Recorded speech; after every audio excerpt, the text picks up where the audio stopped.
Bonjour tout le monde, j'espère que vous allez super bien. Je reviens vers vous pour la fonction particulière, toujours. Je vous avais promis qu'on va voir pas mal de propriétés de cette fonction. Il a une propriété majeure qui est affichée sur l'écran. C'est que cette fonction est une fonction numérique définie de R vers R et que sa propriété qu'il a définie est la suivante. Quel que soit x, y dans R, f de x plus f de y, je ferme la parenthèse, tout ça c'est l'argument, x plus f de y étant l'argument de f, est égal à f de x plus f de y. Et on avait montré dans une première vidéo la première propriété qui était l'existence, si f n'était pas la fonction nulle, alors il existait obligatoirement un z dans R tel que f de z était strictement supérieur à 0. Maintenant, on va prendre toujours la même fonction, mais on va essayer de montrer que si f n'est pas la fonction nulle, alors il existe obligatoirement un z qui appartient à R tel que f de z est égal à 0. Cette fois-ci, on va montrer l'existence d'un point dont l'image est 0. Voilà.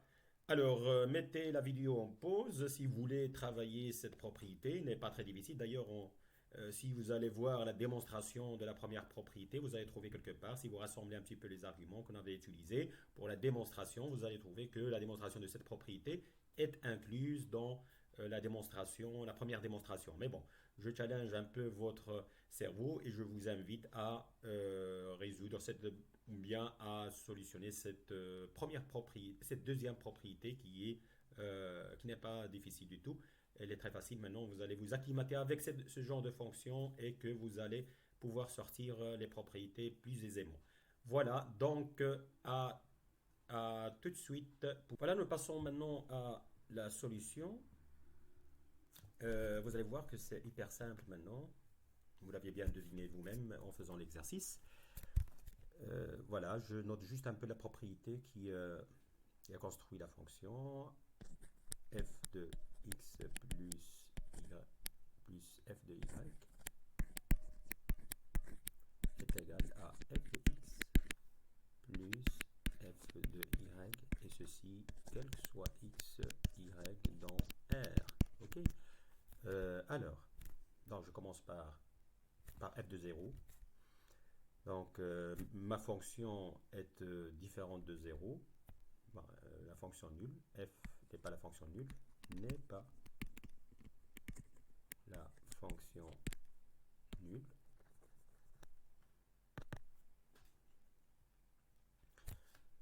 Alors, il y a moyen, bon, il n'est pas la fonction nulle, donc il y a moyen de voir pour f de 0, par exemple, je prends un point particulier qui est 0. Voilà, ça c'est la propriété, ça c'est encore, allez, l'hypothèse pour cette deuxième propriété. Alors, je prendrai pour 0 f de 0. Deux cas possibles, soit est égal à 0, soit différent de 0. Ok. Alors, si c'est égal à 0, le problème est résolu. Le problème est résolu. On a trouvé notre z. Z est égal à 0. Voilà, j'ai trouvé le z tel que f de z est égal à 0. Voilà, c'est le 0. Ce n'est pas un cas très intéressant, mais lorsque f de 0 est différent de 0, c'est simple. Qu'est-ce que je vais faire? Je vais prendre f de 0 moins f de 0. Ok. Et je vais lui appliquer la propriété, celle-ci, est égale, d'une part, c'est égal à combien? C'est égal à f de 0 moins f de 0, c'est égal à 0. Donc, c'est égal à f de 0, d'une part. Ok, qui est différent de 0. Ok, on l'a bien compris. Ne vous inquiétez pas.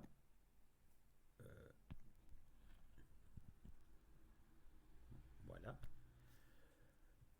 D'autre part, d'après la propriété, c'est égal à f de 0 plus f de moins f de 0. Je lui ai appliqué la propriété pour x est égal à f de 0 et là c'est f de y. Pardon, ça c'est f de y.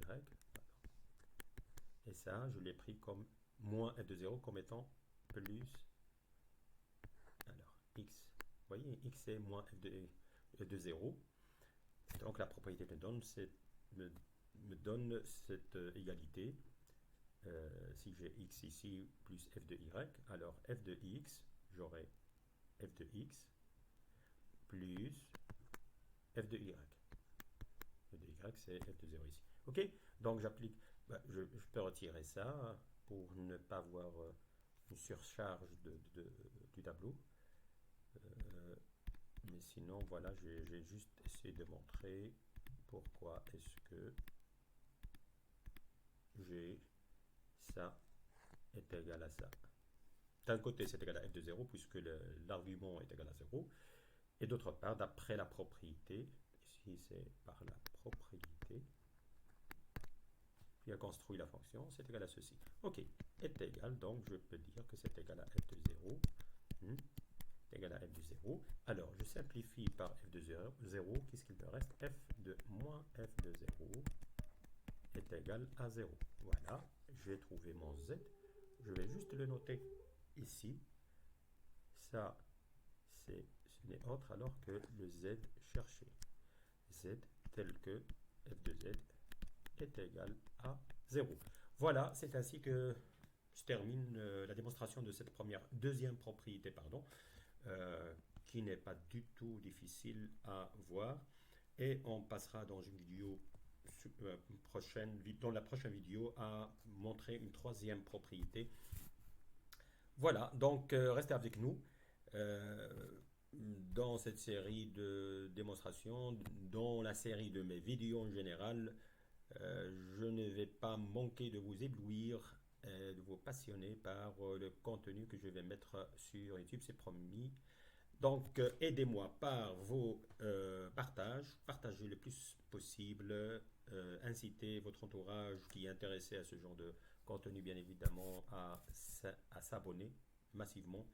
Faites-le, s'il vous plaît, le plus possible. Aimez, likez, regardez mes autres vidéos, ça va aider l'évolution de cette chaîne. Et je vous donne rendez-vous très bientôt dans d'autres énigmes et exercices et propriétés de cette fonction ou bien d'autres fonctions.